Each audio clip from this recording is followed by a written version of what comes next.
My name's Stacy Tornga, and I did my presentation on the trial of William Big Bill Haywood. So this trial actually took place in Boise, Idaho in 1907. In this 1907 trial, William Big Bill Haywood was prosecuted on multiple charges that included 15 years of Union bombings and murders, 15 years of mine owner intimidation and greed, and 15 years of government abuse of process and denials of liberty, and the assassination of former Governor Frank Steunenberg. So, in essence, Big Bill Haywood was America's most radical labor leader.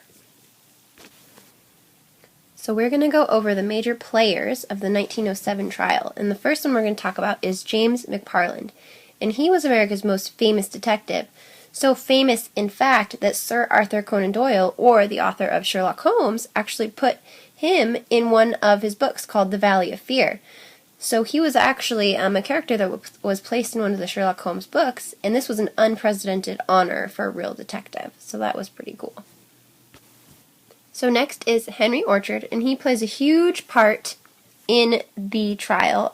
He was America's most notorious mass murderer, but he turns as a state witness in the Haywood trial.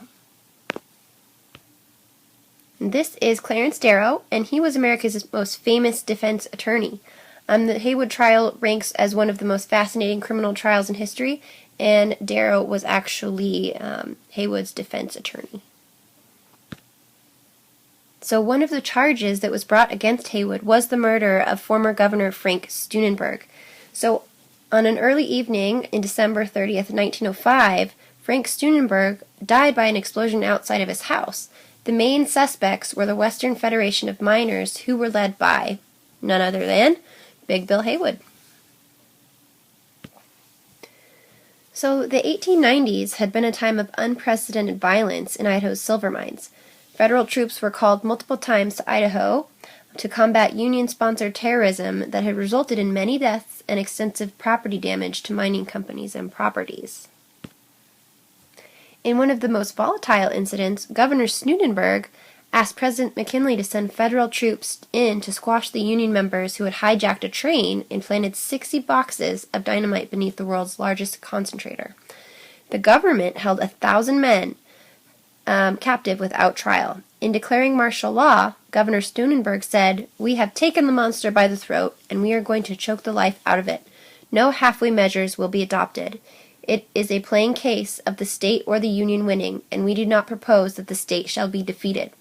Governor Steunenberg's tough anti-Union stance infuriated leaders of the Western Federation of Miners, all the more so because he was a Democrat who miners had helped elect.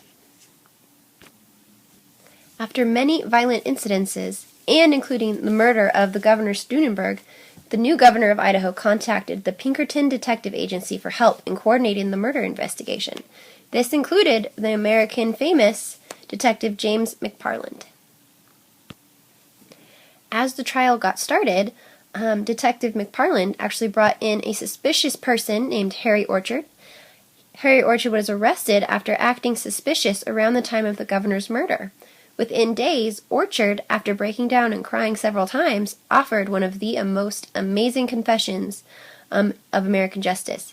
In his 64-page confession, Orchard admitted both to the Steunenberg bombing and the 17 other killings, all, he said, ordered by the inner circle of the WFM, or the Western Federation of Miners. WFN's Secretary-Treasurer William Haywood, President Charles Moyer, and close advisor George Pettibone were all specifically accused of ordering the Steunenberg assassination. And so, on May 9th, 1907, the trial began in the third floor of the Ada County Courthouse.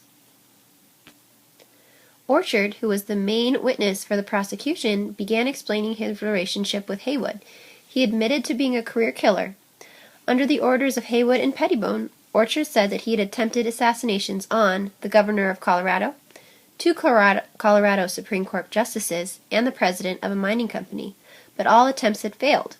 Orchard testified that he was actually the 5th man hired by Haywood, Moyer, and Pettibone to assassinate Steunenberg.